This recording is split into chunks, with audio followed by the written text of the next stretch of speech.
Let's continue mind training, page 497. The commitments of mind training. As for these commitments of mind training, there are the following lines. Train constantly the three general points. Transform your thoughts, but remain as you are. Do not speak of the effects of others. Do not reflect on others' shortcomings. These are found in the oral tradition. Purify first whichever affliction is strongest, or purify first whichever gross element is greater. The meaning of this line is as follows. Examine whichever affliction is strongest in you. Attachment, anger, delusion, conceit, envy, and so on. And pacify and vanquish that one. The basis or root of afflictions is self-grasping, and in general the proud is great. Since our ordinary being possesses these afflictions, however, then, in whatever they attempt, they are strictly because of their self-grasping. This has caused them to suffer since beginning time. It is necessary, therefore, to pacify these first. It is stated, this enemy that causes my destruction, would any sane person cultivate it? Also, I can bear it no more. Also, if there is self, there is the thought of other. From the vision of self and other arise grasping and anger, and from the interrelation of all these arise all negative consequences. Also, this enemy that has settled in me for so long, this sole cause of proliferation of harms, how can I remain fearless and joyful in cyclic existence, when it's definitely established in my heart? And it states here self-grasping is to blame for all such things as creating enmity and becoming a victim of suffering this beginning in cyclic existence.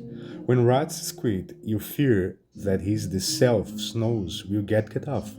When someone says that there is thunder, you fear it will strike his head. When you hear there is an epidemic in region, you fear that he will get infected.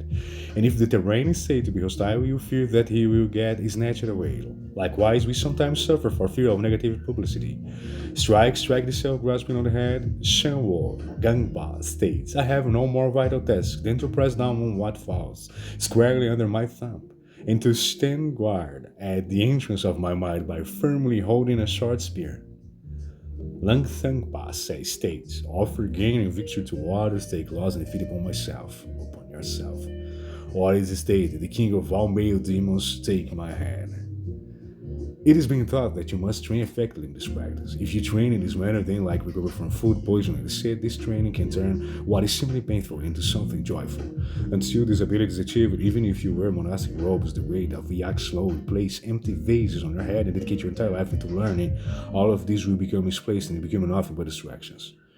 Also, when he the self is the price of happiness, even for a single woman, it becomes restless, like a brooding woman obsessed with having a child. It's important, therefore, to make sure you press down on what fits under your own thumb, so that it does not escape. If you can succeed in this, at some point in the future you will achieve what is called the great vehicle, the great strength, the great capacity, the great intelligence. This, of course, cannot be achieved by simply wishing that one day this might happen. You must strive from this instant forward.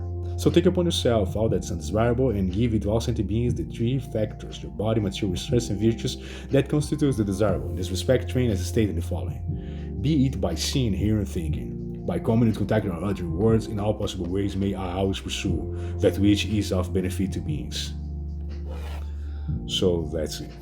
Let's just stop here, page 500.